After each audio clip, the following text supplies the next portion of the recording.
Hey guys, Shadowrock here with an update and an analysis on Mega Man X Dive. First things first, we have confirmation that Rockman X Dive, or Mega Man X Dive, will be launching globally in 2019, according to an article by Jamatsu. They say Capcom Thailand will release the newly announced Mega Man X Dive for iOS and Android devices worldwide in 2019, and it will be free to play.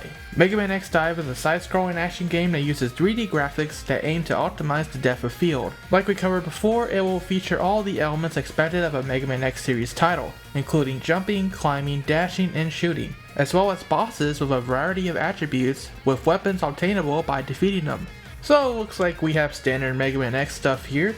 Bosses will have different elements and weaknesses, and you can get weapons by defeating them, so that's pretty cool. They go on to say that the story of Mega Man X Dive is set in a computer world known as the Deep Log, where the game data of the Mega Man X series is stored. The Deep Log appears to be in an abnormal state, as the Mavericks start to destroy the computer world, turning it to chaos and calling for the player to quickly repair it. So pretty much they're breaking the fourth wall here, because boy is this story pretty meta. Literally all the games got mashed together by this computer virus, and they're like, you, the player, have to fix it, not us.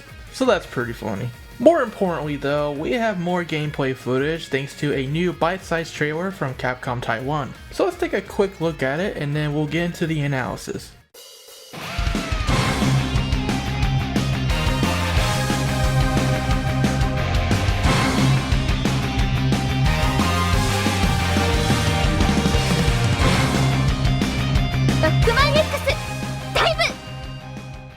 So as you can see, the gameplay is all about Mega Man X, showing off his X-Buster and Z-Saber. Some other little things to note is the fact that here Mega Man X is at level 6 and then later on in the trailer he's at level 7, so there will be level ups in this game just like a standard RPG. And you can also see that in one clip his name is X and in another clip his name is Zero. So I'm pretty sure that's where your in-game name, wherever you choose, like say I choose Shadowrock for my name, then Shadowrock would display there. More importantly is the more obvious mechanics going on with this game. Now that we've gotten to see it in motion for more than a second, we're starting to come to terms with how this game is actually going to work. We gotta start off with the elephant in the room. But yep, I called it. The lock-on from Mega Man X7 will return in this game. You can see X just automatically aiming for every enemy with the lock-on reticle, and even when he's in the air, the charge shot will just aim straight down at a grounded enemy. Which, yeah, it's gonna make the game a lot easier. Not a charge shot! However, I can't see why the lock-on exists because it is a mobile game after all. Even though controller support is confirmed for this game, most people picking this up will probably be playing with the touch controls. And if the lock-on wasn't there, it might make that frustrating for some people to try to hit enemies with your weapons. So the lock-on is there to pretty much streamline the process. I can't tell you yet whether the lock-on really bothers me that much, because it's one of those things where I don't think I'll really know my feelings on it until I actually play the game myself. I'll either wish that there was more difficulty with the aiming, or it'll feel completely natural once I actually start playing. All I know is expect it to feel a lot like X7's 2D sections, albeit with the Maverick Hunter X engine, so at least the controls will be better in this game than in X7. I'm also noticing that X has super armor here because you can see him clearly walk right into a wheelie enemy, and he takes a couple points of damage, but he doesn't knock back or anything like that. Another thing I want to talk about here is actually the graphical fidelity of the game. You may have noticed it already, but it's raining really hard here in Central Highway. There's definitely a lot more graphical effects going on with searchlights in the background, city lights, the rain obviously. Even the 3D models are a bit more detailed than they were in Maverick Hunter X. And when X takes out an enemy with the Z-Saber, you can see them actually get cut apart, which is a nice detail. So at least in the graphics department, I think this game is going to look fine for a mobile game. Not to mention it's running at a silky smooth 60 frames per second, which we would expect considering we just learned that the Asus ROG 2 will run this at 120 frames per second. Obviously optimization will vary from phone to phone, but it seems like 60 FPS is of course the target, which is always a good thing. Now let's get into X's abilities itself. First off, the mobility options. Of course you have the dashing and jumping, but did you notice? Just like in X7 and X8, X can also perform an air dash even without his armor. And surprisingly, it looks like X can also perform a double jump, which is an ability that is usually exclusive to Zero, but but I guess everybody can do a double jump now, which is definitely going to make platforming a lot easier in this game, which makes sense because again, it's a mobile game. They're trying to accommodate for the controls. And I'm also going to address the biggest thing here that I'm noticing. So remember in the initial analysis how I pointed out that there is a cooldown for the skills and the main weapons? Well, there's definitely a cooldown. However, it's not actually that punishing. I was initially concerned that the cooldown would impede the flow of the gameplay too much by slowing everything down. Actually, it's way more forgiving than I initially thought. To explain this the easiest, we'll start with the skills. So we do see the charge shot get used in this footage, and it's a little hard to tell how exactly it's going to work because you would think that the charge shot would fire just when you press the button, but instead in the trailer here we see X charge up the charge shot before he releases it. So that's pretty interesting. But anyways, of course when you use the charge shot, it'll have a cooldown timer. Thankfully it's only 2.5 seconds, so that's not bad at all actually. Now unlike the skills, the main weapon cooldown works completely differently. So first let's talk about the X Buster. So as we talked about before, X will have 50 shots to use, but you don't necessarily have to use all 50 shots to reload. Because as we can see in the footage here, X has 44 out of 50 shots, but then you'll see the ring recharge, and it gets him back up to 50 shots again.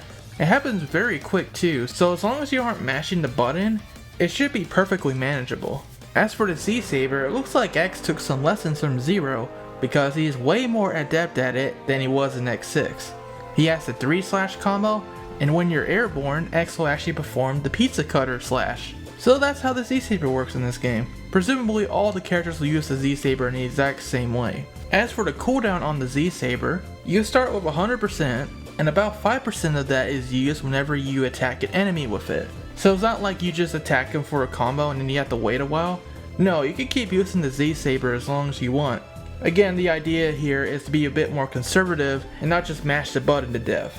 Because as you're attacking enemies, the Z-Saber continually recharges until it gets to 100% again. So using the main weapon is a lot more forgiving than I was thinking it was going to be, which thank God, that was one of my biggest concerns of the game, and thankfully it's actually not bad at all. It's actually reminding me of a similar mechanic in the fan game Mega Man X Corrupted, where there is a slight limit on how much you can mash the X Buster, or use charge shots. Very interesting. Now at first, I was thinking the reason why the main weapon have a cooldown is because they want you to be more conservative with attacking, but then I realized, now do you remember how I pointed out that every character has a sub-weapon? So X's main weapon is of course the X Buster, but he has the Z-Saber on reserve. And it looks like by toggling the button on the far left, you can switch to the other weapon at any time. Just like weapon swapping between special weapons in the X games. But here's where the reason why I think the cooldown exists comes into play. It's because they want you to be more versatile with your weapon setup, constantly switching between them to actually get some use out of them. Because while X is attacking with the Z-Saber, you notice that the X Buster is recharging while it's on the reserve.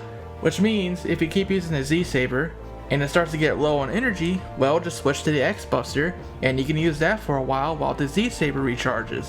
So that way you're using all of your arsenal instead of just relying on one weapon, which I actually kind of appreciate. Makes the gameplay a little more varied. So yeah, that's pretty much all we can glean from the gameplay so far here. The lock-on's a little weird. Maybe there'll be an option for players with the controllers to toggle off the lock-on, but I'm not too sure about that.